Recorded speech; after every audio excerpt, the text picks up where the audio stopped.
안녕하세요 여러분. 오늘도 우리 말씀을 읽기 오신 모든 분들 환영합니다. 오늘 이제 우리가 읽을 이야기는 디도서 편지가 되겠습니다. 두 번째 목회서신서라고 할 수 있는 디도서를 볼 텐데요. 우리 어제까지 디모데 전서를 봤었는데, 디모데 전서를 이 데살로니가 빌립보 이 지역에서 썼다고, 마케도니아 지역에서 썼다고 말씀을 드렸고, 또 디도서라는 편지를 이제 바울이 비슷한 시기에 써서 디도에게 보냅니다. 이때 이제 디도는 그레데라고 하는 섬에 있었는데, 그 디도에게도 마찬가지로 교회를 든든하게 세워야 한다, 이제 이런 이야기를 담아서 편지를 썼다고 볼 수 있겠습니다. 그래서 디도라고 하는 분은 사실 디모데와 비교를 했을 때 디모데랑 굉장히 비슷한 그런 팀 안에서의 지위와 역할을 부여받은 분입니다. 그래서 굉장히 인정받는 그런 분이었는데, 참 신기한 것이 우리 성경책에 보면은 누가가 기록한 사도행전에 디도에 대한 이야기가 별로 없습니다.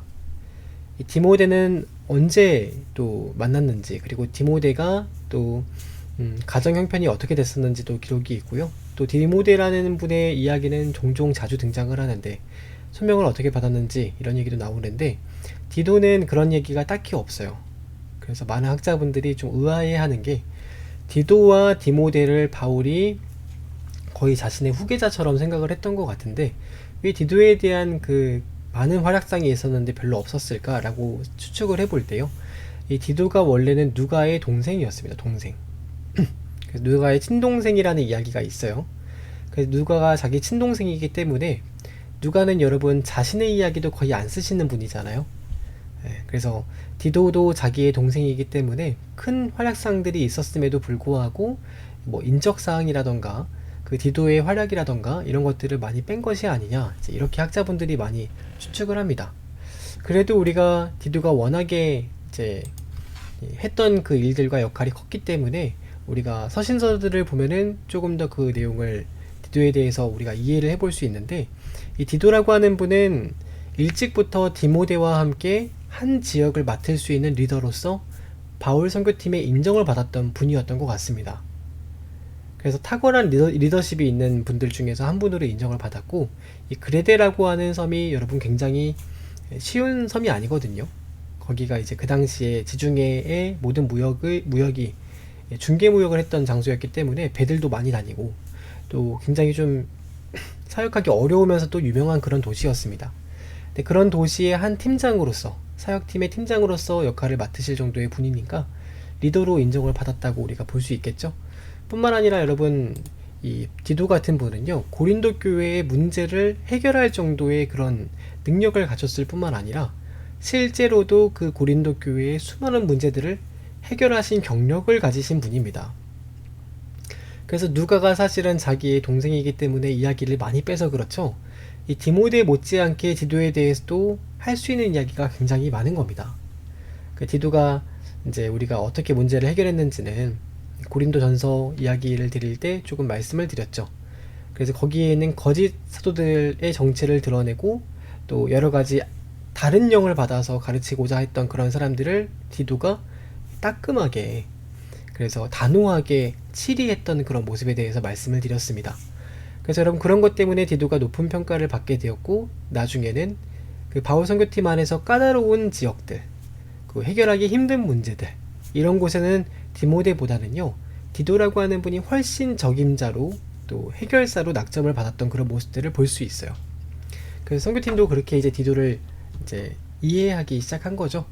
그랬기 때문에 이제 지금 디도가 여기 그레데라고 하는 지역에서 사역을 한 건데, 이 그레데 사람들의 성품에 대해서 오늘도 말씀을 드리겠지만은요, 바울이 기록하기를 거기는 거칠고 속임수가 많은 사람들이 있다, 그래서 그런 사람들이 많이 있다, 이렇게 얘기를 하는데, 그럴 수밖에 없는 게 지중해 한복판에 있는 섬이잖아요.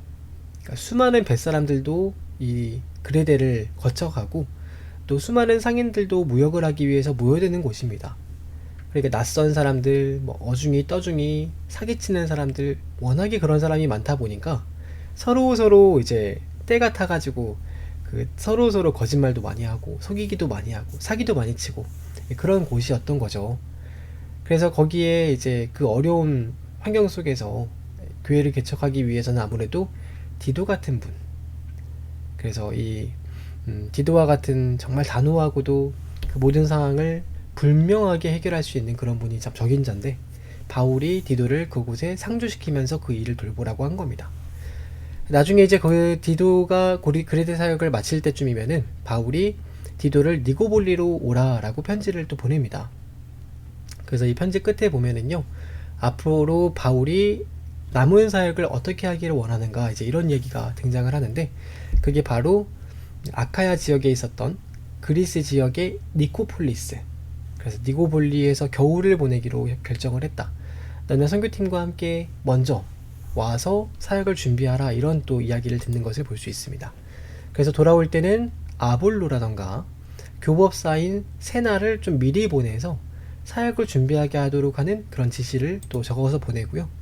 또 주요 내용으로는 디도서가 3장밖에 되지 않는데, 그 3장밖에 되지 않는 내용으로 장로님과 집사님을 세울 때는 어떤 기준으로 세워야 하는가, 그리고 또 이제 교회를 든든하게 세우기 위해서는 어떻게 처신을 해야 하는가, 이제 이런 이야기들을 디모데 전서와 똑같이 기록을 하고 있습니다.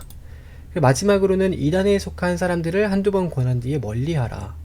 그래서 다른 복음을 전하는 자들, 그리고 허탄한 이야기, 신화와 족보를 따르는 그런 사람들을 멀리하라, 이제 이런 얘기들을 담고 있는데, 이 디도서는 3장밖에 되지 않기 때문에요, 분량이 작습니다. 그러니까 딱 3장밖에 되지 않기 때문에 작은 분량이지만은 그래도 우리가 읽어볼 만한 곳이 몇 군데가 있어요. 그래서 한번 읽어보도록 하겠습니다. 우리 1장 1절에 보면은 하나님의 종이요 예수 그리스도의 사도인 나 바울이 사도된 것은 하나님의 택하신 자들의 믿음과 경건함에 속한 진리의 지식과 또 같은 믿음을 따라서 나의 참 아들이 된 디도, 그래서 하나님의 종이 된 예수 그리스도의 사도가 된 나 바울이 이런 믿음과 지식과 그 성령 안에서 늘 행하는데, 그 같은 믿음을 따라서 또 나의 아들 된 디도에게 편지를 한다, 이런 말을 쓰는 것을 볼 수 있습니다. 그래서 바울이 다른 사람들은 모르지만은요, 디모데와 디도는 자기의 아들이다, 참 아들이다, 이런 말을 종종 하시거든요. 그 이 바울에게 배운 사람들이 많이 있는데, 그 중에서도 신앙의 아들로 여긴 분들은 디모데와 디도였던 것 같습니다. 그래서 여러 사람들을 내 아들이다 이렇게 표현하지 않고 신앙의 참 아들이 되었다라고 한 분들은 디도와 디모데였죠.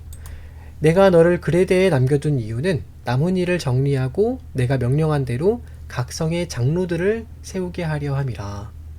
그래서 그레데, 크레타 섬이 여러분 작은 섬이 아니라 굉장히 큰 섬이에요. 근데 그 큰 섬에 또 각 성에 가면은 성도들이 다 있으실 거 아니에요. 교회들이 개척된 교회들이 다 있을 텐데, 그 개척된 교회와 지역들의 장로를 세운 것을 바울이 한 것이 아니라 디도가 했다는 겁니다. 디도. 그래서 그 교회들마다 사람을 인선하고 지도자를 세우고 또 그곳에 또 중직을 맡을 감독할 그런 장로님들을 세우는데, 그 막중한 임무를 바울이 디도에게 맡길 정도로 디도가 인정받는 그런 분이었다고 우리가 볼 수 있겠죠.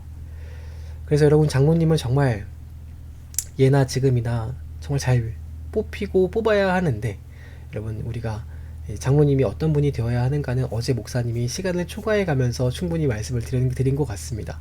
그래서 오늘도 그 얘기가 조금 들어가 있긴 한데 어제 말씀드린 걸 좀 참고하시면 좋겠고요. 6절에 보면은 책망할 것이 없는 한 아내의 남편, 그래서 장로의 또 그런 직분을 받으실 조건으로 책망할 것이 없는 분이 되어야 한다. 근데 이제 보통 우리는 뒤에 있는 파란 글씨가 더 눈에 들어오기 때문에 남편이어야 된다, 이제 이런 거에 더 집중을 하는데, 사실은 남편이 되었건 아내가 되었건 책망할 것이 없는 분이 하시는 게 옳다. 그래서 그 당시 문화권에서는요, 여러분, 여인이 장로가 된다, 어떤 공동체에 치리하는 그런 담당이 되고 감독이 된다, 그 있을 수 없는 일이었습니다. 여러분, 그 당시에는. 심지어 여러분, 그 당시에 회당에는요 다 남자들만 오세요. 남자들만. 여성분들은 거의 안 계신다고 보면 돼요. 그래서 우리 유대교 헤브라이즘 문화에 가면은 그 통곡의 벽에도요, 남자가 들어갈 수 있는 존도 따로 있고 여자가 들어가는 존은 따로 있습니다. 그리고 유대인 회당에는요 남자들만 들어와요. 또 남자들만. 그 남자들만 계시는데 여성분들이 굳이 거기서 감독을 하실 필요가 없죠. 장로가 되실 필요도 없고요. 그래서 여러분, 그런 문화적인 또 그 당시의 배경에서는 한 아내의 남편이라고 말을 했지만, 우리 거듭 말씀을 드리죠. 남편이 되었건 아내가 되었건 성적인 그런 구분보다 더 중요한 건 책망받을 것이 없는 분, 방탕하다는 비난을 받지 않는 분, 불순종하는 일이 없는 믿음의 자녀를 두신, 그래서 잘 공동체를 치리할 수 있고 다스릴 수 있는 분이 되어야 한다. 그 남성분 중에서 여러분 잘 다스릴 수 있는 은사가 있는 분이 계시고요. 여성분 중에서 잘 다스릴 수 있는 은사인 분이, 이 은사를 가지신 분이 계시다는 겁니다. 그래서 여러분, 우리 기독교 카톨릭까지 포함해서 2000년의 역사 속에서 여성 장로는 거의 없었습니다. 근데 이제 여성 장로가 미국에서 처음 출발을 했는데, 우리나라에서는 그 통합 측과 기장에서, 교단으로 치면은 그래요. 두 교단에서 여성 장로님들도 또 세우고 또 여자 목사님들도 우리가 안수를 드립니다. 그 다른 교단에는 아직까지도 없습니다. 그래서 어제 말씀을 드린 것처럼 이 직제나 직분의 제도에 관해서는 문화권과 시대상과 그 교회의 특징과 지역의 특징에 따라서 변화될 수 있는 것이라고 우리가 믿기 때문에 여성분들에게도 장로를 드린다. 안수를 한다. 어제 충분히 말씀을 드렸죠. 우리 7절에서는 그래서 이 장로님들이 하시는 역할, 이 일을 감독을 하는 일이다, 이렇게 보는 겁니다. 그렇기 때문에 이 믿음의 자녀들을 둬서 잘 치리하실 수 있는 분을 세워야 된다, 이 말씀을 드리는 거예요. 근데 여러분, 우리 한 아내의 남편일 뿐만 아니라, 그러면은 자녀가 없는 사람은 또 그럼 장로를 세우면 안 되느냐. 보세요. 여기 보면은 믿음의 자녀를 둔 자만 장로가 할 수 있다, 이런 말도 있잖아요. 그러면은 결혼 안 하신 분은 지금 장로 못 드리느냐, 뭐 이런 말도 있을 수 있는 거죠. 근데 그렇지 않다는 겁니다. 이 직분과 직제에 관해서는 이 모든 교단들이 다양한 직분과 직제에 대한 형식을 가지고 있고, 또 그렇게 할 수 있는 것은 이게 바울이 명령한 이 직분과 직제의 제도가 그 상황에 맞는 어떤 그 정신에 대해서, 그리고 이제 윤리관에 대해서 그런 거를 더 설명하는 것이라고 보고, 또 개인 특정한 그런 개인이나 또 모습, 삶의 형태나 이런 것들에 대해서 말하는 것이 아니기 때문에, 그런 건 절대적이 아니라고 보기 때문에 우리가 또 다양한 분들의 장로님에 되는 그런 형태가 있다는 것을 말씀을 좀 드립니다. 대신에 하셔야 될 분들이 가져야 될 덕목, 윤리관, 이런 것들은 우리가 분명히 해야 돼요. 감독을 하시고 장로가 되실 분들은요, 분명하게 알아야 될 것이, 하나님의 청지기로서 책망받을 것이 없는 분들, 교회 성도님들께 책망받을 것이 여러분 없어야 됩니다. 그러니까 여러분, 그런 걸 고려할 때 투표를 하는 게 맞는 거죠. 그래서 난 투표 때문에 안 된다, 이렇게 말하시는 분도, 억울한 마음을 가지신 분도 계시겠지만은, 많은 성도님들께 의로운 덕을 쌓고 책망받을 것이 없는 분이 되어야 합니다. 뿐만 아니라 여러분, 이 장로님들 또 감독하시는 분들께서 고집을 가지고 자기 고집을 부리기 시작하면은요, 어제 말씀드렸죠. 집사님 50명이 계신다 하더라도 못 이깁니다.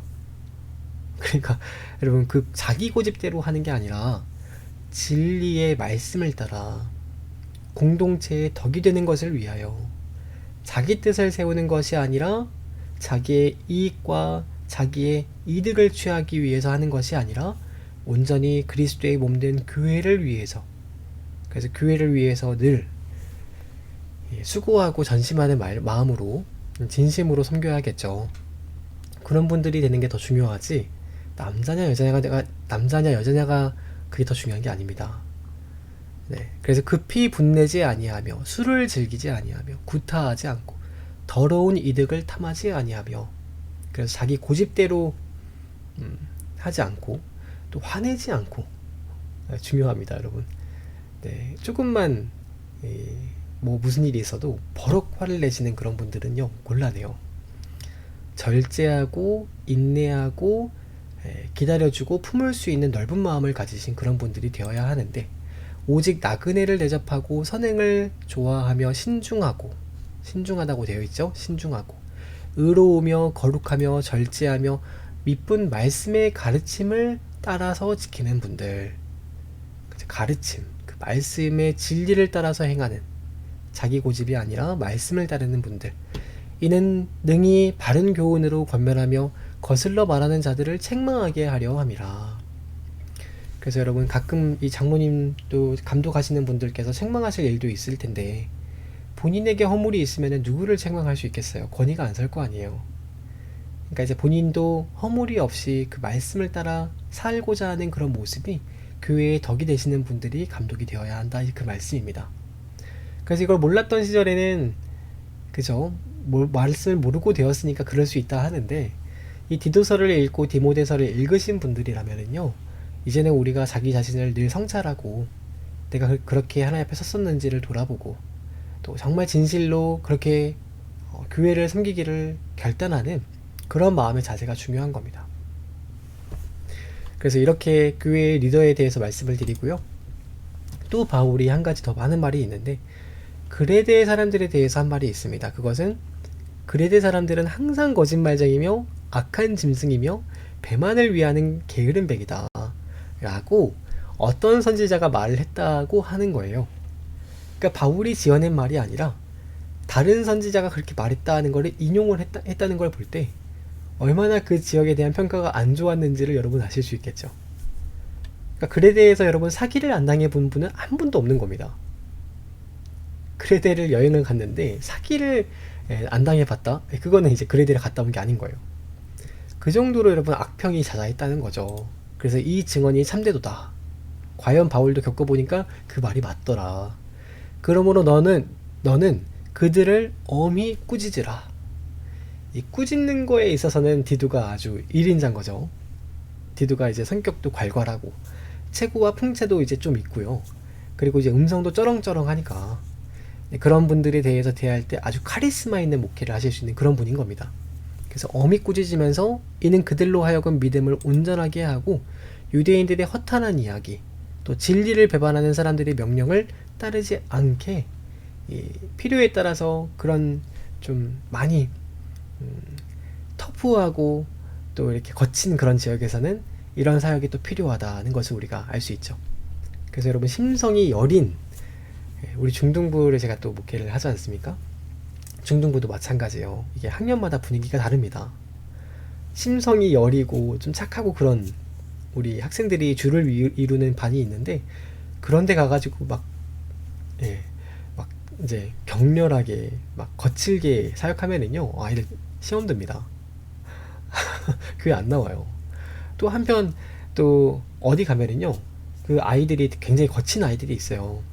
뭐 노는 것도 그렇고 대화하는 것도 그렇고 굉장히 거칠고 서로 막 장난도 심하게 치고 그런 것도 있는데, 그런 곳에서는 또 너무 다정하기만 하면은요, 또 아이들이 그 말을 안 들어요. 그 학년에 따라서 그 사역을 하는 문화권이나 분위기에 따라서 다양한 형태와 방법으로 사역을 해야 되는 거죠. 디도 같은 분은 여기 아주 저격입니다. 저격. 그래서 허탄한 이야기를 꾸미지 않게, 우리 성경도 마찬가지인데 뭐 괜히 성경을 벗어난 다른 얘기를 하는 것이 아니라 진리를 늘 따르는 이야기를 해야 하고, 또 우리 뿐만 아니라 과잉 해석을 하고자 하는 그런 것들을 하는 것보다 정말 그 진리의 본질에 대해서 설명을 하는 그런 노력을 기울여야겠죠. 그래서 우리 유튜브도 보실 때 조심하셔야 되는 게 있어요.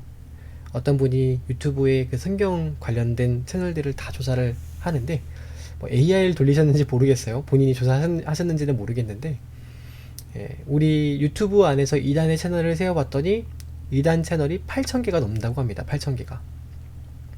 정말 여러분 조심하셔야 됩니다. 이 정보의 홍수 시대를 살고 있잖아요. 설교의 홍수 시대.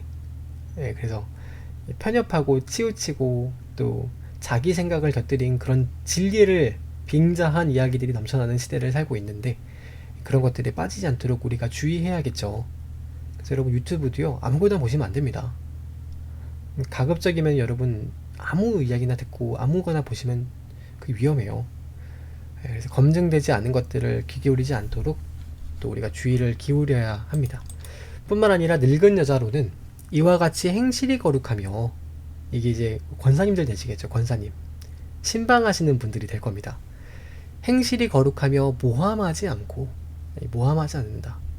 그래서 다른 사람의 이야기를 옮기지 않는 분, 자꾸 교회의 이야기를 누군가에게 옮기는 분들이 계세요. 내가 우리 목사님을 생각할 때 그 목사님 그러면 안 돼. 내가 우리 교회를 위해서 하는 말인데 우리 교회 그 장로님 그러시면 안 되는 거야. 여러분, 이런 분들 조심하셔야 되는 겁니다. 이런 분들을. 물론 그분의 그 말이 맞을 수도 있겠죠. 그분의 말이 맞을 수도 있지만 기본적으로 그렇게 참소하는 형태를 띄어서 뒤로 모함을 하는 그런 모습들은 옳지 않다는 겁니다. 그래서 여러분, 다른 사람의 이야기를 누군가에게 옮기는 그런 거 이제 인격적인 수양이 덜 되었다고 우리가 볼 수 있는데요. 그런 분들은 여러분 신방 가면 안 됩니다. 그런 분들은 여러분, 우리 권사님들의 역할이 신방을 하는 거잖아요. 권위하고 위로하고 다독이고 격려하고 이런 역할을 하는 게 여러분 그 권사님들의 역할인데, 다른 사람에게 들은 이야기를 홀라당 다른 사람에게 옮기고 그럼 여러분 교회에 자꾸 문제가 생깁니다. 그래서 그런 걸 극히 조심해야 되는데, 우리가 이제 그렇게 또 되시는 분들만 권사님 드리기에는 많은 분들이 시험에 드시니까 또 참 그게 또 어려운 과제죠. 과제, 교회의 과제입니다. 그렇기 때문에 우리 스스로가 자기 자신이 그렇게 되지 않도록 늘 자기를 다독이면서 많은 술의 종이 되지 아니하며 선한 것을 가르칠 줄 아는 그런 사람이 되기 위해서, 모험하지 않는 사람이 되기 위해서 노력을 해야겠죠. 그리고 또 젊은 여인들을 교훈하되 남편과 자녀를 사랑하며 신중하게 순전하며 또 집안일을 하며 선하며 자기 남편에게 복종하는 자들, 또 하나님의 말씀이 비방을 받지 않게 선한 행실이 있는 자. 그래서 어디를 가든지 평안이 있는, 가는 곳마다 불화가 생기면 안 된다는 말씀을 지금 드리는 겁니다. 남편에게 복종해라 그런 말이 아니라요. 가서 말 잘 들어라 그런 수준이 아니라, 남편과 자녀를 정말 사랑해서 그 남편이 틀린 말을 한다 할지라도 그 안에서 평화를 이룰 수 있는 분들.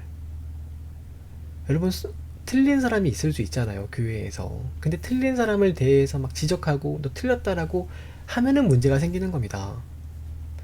교회의 평안을 위해서 우리가 늘 힘써야 하는데 가는 곳마다 막 그분은 이상하게 분란이 생겨요. 그러면 여러분 자신을 돌아봐야 된다는 겁니다. 가정에 불화가 생기지 않고 또 믿는 가정의 사람들에게 덕을 세울 수 있는, 그렇기 때문에 그 평화를 늘 끼침으로 하나님의 말씀이 회방을 받지 않는 그런 분들이, 여러분 그런 분들이 이제 권사님으로서 이제 우리가 또 스스로가 조건과 자격이 되시는 분들이죠.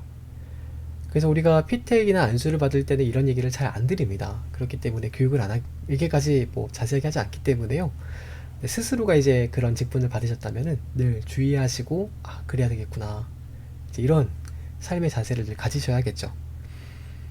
순전한 마음으로 신중하고 늘 선을 따라 행해서 공동체에 어디에 있든지 그 권사님이 오시면은 우리 공동체가 참 평안하지. 여러분, 권사님이 교회 생활을 얼마나 오래 하셨는데 교회 잘 되고 못된 건 여러분 모르시겠어요? 또 한 개인이 섬기는 그 섬김이 잘하고 있는 건지 못하고 있는 건지 그거 모르시겠습니까? 다 하시는데도 말 안 하시는 거예요, 여러분. 안 하시는 것. 근데 그게 여러분 직분자의 자세입니다. 그런 분들이 계시기 때문에 교회가 교회될 수 있는 거예요. 그래서 어느 곳에 있든지 그런 분들은 빛이 나고 칭찬을 받습니다. 그 드러내려고 하지 않아도, 자신을 말을 내세우지 않아도 그런 분들은 어디에 있든지 사람들이 칭찬을 받는 거죠. 그 덕목, 그 덕이라고 합니다. 덕. 그래서 이런 얘기를 하고 이제 바울이 마지막 디도에게 사역을 맡기고 돌아왔잖아요, 떠나올 때. 그래서 그런 얘기를 하면서 잘 세우라고 권면을 하고 마지막에 앞으로의 계획에 대해서 말을 합니다. 그래서 내가 아데마와 두기고를 너에게 보내리니 그때 너가 급히 니고볼리로 나에게 와라. 내가 거기에서 겨울을 지내기를 작정하였다. 그러면서 아데마와 두기고를 곧 보낼 테니까 그 두기고가 이르거든 겨울을 지내기 위해서 니고볼리로 와서 사역 준비를 하라, 이런 말이 있죠. 율법교사 세나와 아볼로를 급히 먼저 보내요. 그들로 부족함이 없게 하고. 그래서 편지를 받으면 일단 아볼로와 세나는 보내라, 이런 말이죠. 나중에 두기고를 보낼 때는 너도 같이 와라, 이런 말이고요. 또 우리 사람들도 열매 없는 자가 되지 않게 하기 위해서 필요한 것을 준비하는 좋은 일에 힘쓰기를 배우라. 그래서 여러분, 사역도요, 준비하는 게 80이고 실행하는 건 20입니다. 20. 준비하는 게 여러분 훨씬 중요해요. 준비하는 과정이 얼마나 긴지, 어떻게 준비를 하는지, 얼마나 그 일에 전심을 다하는지, 그거에 따라서 열매 맺는 그 열매가 다릅니다. 그렇기 때문에 미리 준비하는 습관을 들이고 배우라, 이런 말도 할 수 있는 거죠. 나와 함께 있는 자가 다 너에게 무난하니 믿음 안에서 우리를 사랑하는 자들에게 너도 무난하라. 은혜가 너희 무리에게 있을지어다 라고 하면서 사람들을 어떻게 움직일 것인가, 이런 얘기를 다 합니다. 그래서 교회 법사, 교법사, 율법교사, 이런 직책이 그 당시에 있었는데, 그것은 여러분, 교회가 아직 교회의 법과 규칙이 완성되기 전이기 때문에 이런 율법과 또 교회의 법에 익숙한 분들이 체계를 잘 세워줘야 될 필요가 아직 있었기 때문에 이런 직책이 있었던 겁니다. 그래서 율법을 어떻게 우리가 실천할 것인가, 교회를 어떻게 잘 세워가서 체계를 만들 것인가, 그런 역할도 있었고요. 이 아볼로에 대해서 여러분 잘 아실 거예요. 원래 고린도 교회의 목사였다라고 말씀을 드렸죠. 근데 목사 못하겠다고 하고 에베소에 있는 바울에게 도망갔던 분이잖아요. 그래서 고린도 사람들이 아볼로파, 바울파 막 이렇게까지 했었던 그런 분인데, 지금 보시면은 이 아볼로가 디도의 지휘를 받는 것을 알 수 있죠. 디도의 지휘를 받아서 그레데 사역의 전체 사역 팀장이 디도고, 그와 함께 동역하는 자가 아볼로라는 걸 우리가 알 수 있잖아요. 그러니까 만약에 아볼로가 디도보다도 더 직위가 높았다면 아볼로서가 아마 되었을 겁니다. 아볼로서. 근데 그렇게 되지 않았던 거는 디도가 팀장으로서 또 사역을 했고 사람들이 인식을 했기 때문에 디도서가 됐다고 이제 볼 수 있겠죠. 근데 그만큼 디도의 이 직분이 바울 선교팀 안에서 가졌던 그런 위치가 또 조금 더 높았던 겁니다. 그렇기 때문에 우리가 디도서를 통해서 이제 바울이 편지를 보내서 앞으로의 계획을 전하게 된 거죠. 그래서 여러분, 이렇게 해서 디도서를 정리를 다 하면은요, 이제 앞으로 바울이 니고볼리 사역만 남겨두고 있는 겁니다. 근데 그 니고볼리 사역에 대한 기록이 없어요. 그래서 어떻게 했는지는 모르지만 그 다음에 이어진 편지가 디모데 후서인데, 그 디모데 후서가 나중에 바울이 로마의 감옥 안에서 편지를 쓴 것을 비추어 볼 때 니고볼리의 사역을 너무 또 크게 해가지고 그 문제가 된 게 아니겠는가, 이렇게 보신다는 겁니다. 그래서 우리 내일은 디모데 후서를 통해서 마지막 바울 선생님의 유언인데, 그 유언에 대해서 좀 살펴보도록 하겠습니다. 네, 여러분, 오늘 여기까지 읽도록 하죠. 오늘 하루도 여러분 고생 많으셨고 평안한 밤 되시길 바랍니다. 목사님은 또 내일 이 시간에 같이 말씀 읽도록 할게요. 네, 여러분 안녕히 주무세요. 안녕.